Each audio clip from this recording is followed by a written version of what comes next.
Okay, Frank, let me ask you. How many provinces in Canada? 10. Okay, how many provinces in China? 23. How many provinces in the Philippines?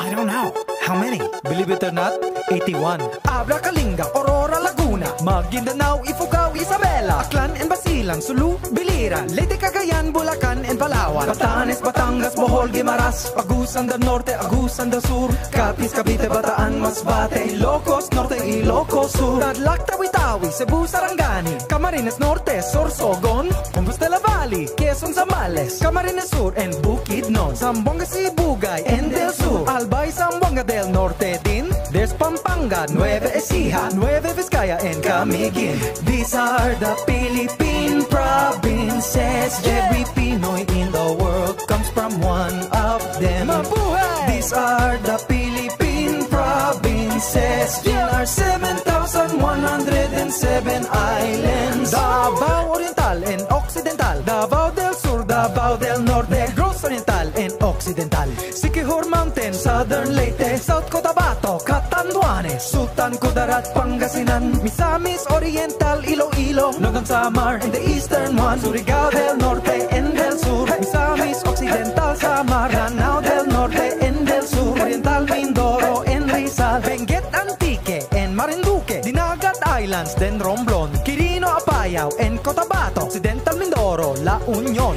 These are the Philippine provinces. Every Pinoy in the world comes from one of them. Mabuhay! These are the Philippine provinces. In our 7,107 islands. Mikey,